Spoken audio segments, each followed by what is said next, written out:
Live from WTVO Rockford and your home team. Eyewitness News at 5 starts now. A fierce fight to stop Russian troops while countries around the world pledge help. Ukrainian volunteers grab weapons. Plus, people all across Illinois look forward to tomorrow. That's when the state's mask mandate ends for most places. A local business owner believes even without the rule, crowds might still be thin. And a Rockford event is a celebration of culture in our community. Stopping there could have actually helped your heart health.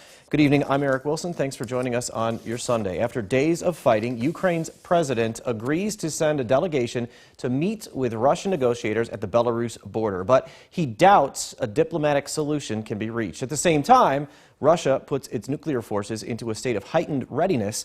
ABC's Rena Roy shows us how the Ukrainian people are lining up to fight. In a new video message, the president of Ukraine saying he doesn't believe there will be a breakthrough in talks with Russian negotiators as both sides prepare to meet at the Ukraine-Belarus border. This as intense fighting spreads to Ukraine's second largest city of Kharkiv, a children's hospital forced to move into a bomb shelter. Others across the country also finding shelter underground, hiding out in metro stations. The Russian attacks focusing on key infrastructure, with a massive fire burning south of Kyiv, lighting up the sky after an oil refinery was struck.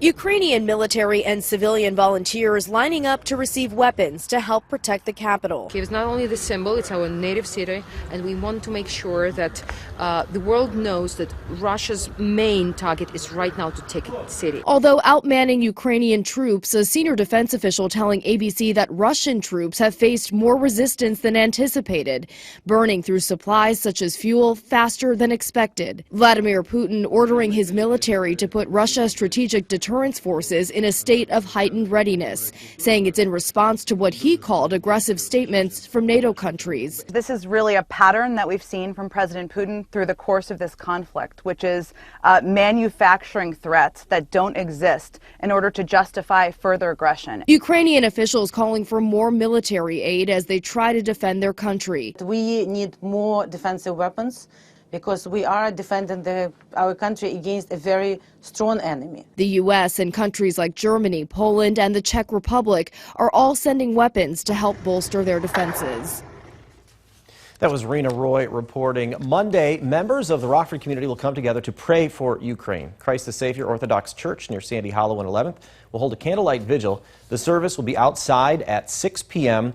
All religions are welcome. Christ the Savior was founded by Ukrainian, Belarusian, and Polish immigrants in the 1950s and 60s.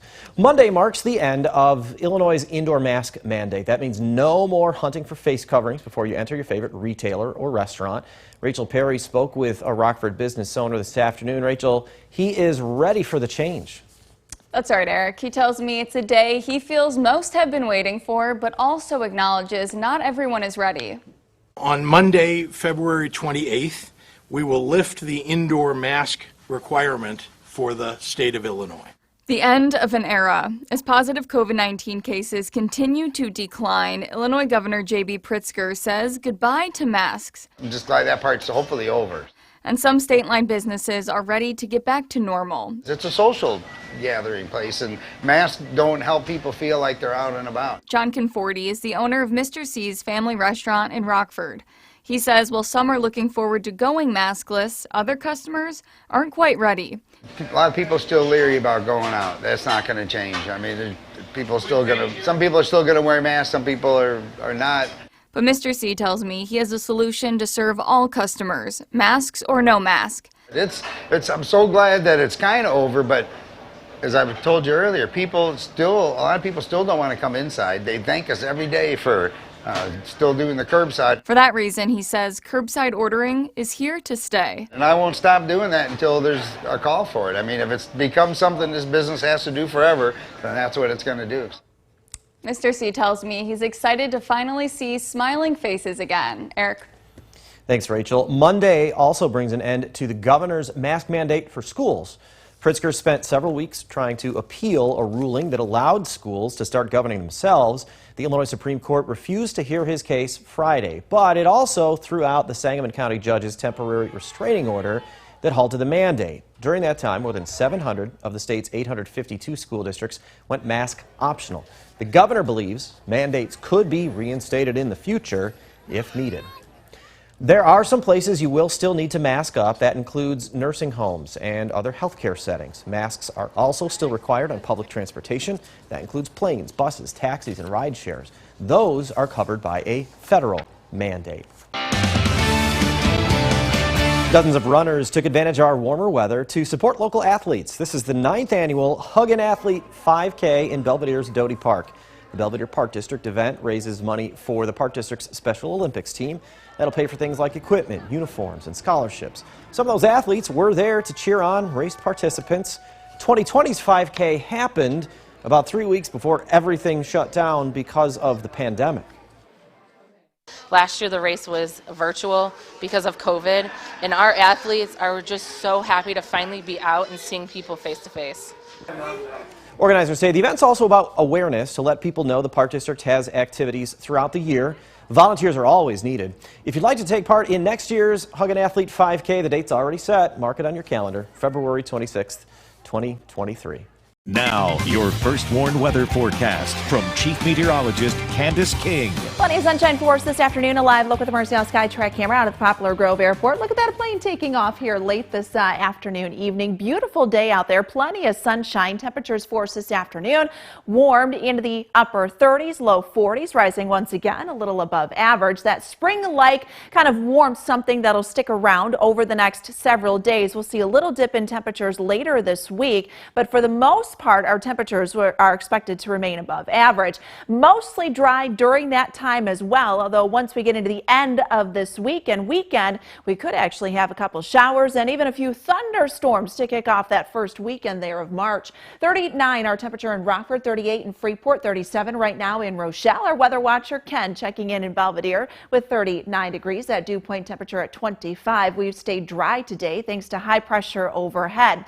Few clouds, higher level clouds streaming in from the northwest. That trend's something that'll continue over the next couple of days. So by tomorrow, you'll notice a little more cloud cover. Same thing here as we get into Tuesday. Temperatures, though, for tonight will be cool, down in the low 20s, right around 21 degrees. Our winds, they are expected to turn light here.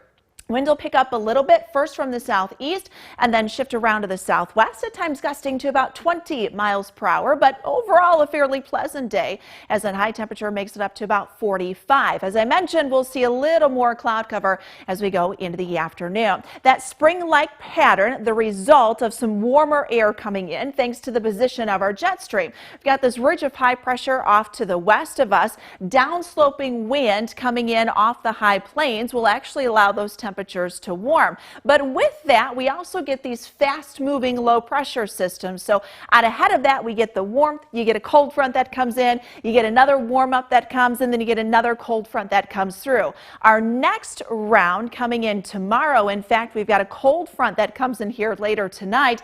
That'll pull back north as a warm front during the day tomorrow. There is going to be a dip in temperatures later this week as the jet stream falls a little further to our south. But as we start to see those winds in the jet stream shift a little more to the southwest, that's where the warmth and the 50s could return here as we go into the end of the week and weekend. So let's plan this out with Futurecast. No problems here for us tonight. I do think our numbers will drop into the low 20s here for the overnight. A little more cloud cover with that warm front as it comes through. Mid 40s for tomorrow afternoon. You've got another cold front that comes in late Monday night. That's pulled back north as a warm front Tuesday morning. Might get a sprinkle or two, but moisture fairly scarce with that. So if anything, just a little more cloud cover behind that warm front there on Tuesday. Temperatures should be back into the mid 40s. This is what it looks like here for the rest of the week. 45 tomorrow, Tuesday, little dip, Eric, in those numbers Thursday. And then look at that. We've got the 50s by the weekend. Now sports with David Greenberg. The Big Ten Conference is really tight at the top. Just 2 games separate 4 teams. The 15th ranked Illini were a game and a half back of the top ranked Wisconsin Badgers, so every game is must win the rest of the way. Today the Illini were in Ann Arbor taking on Michigan. 1-point lead until Alfonso Plummer nails a three from the wing. A few moments later, Plummer around the left side, steps back, knocks down the jumper plus the foul.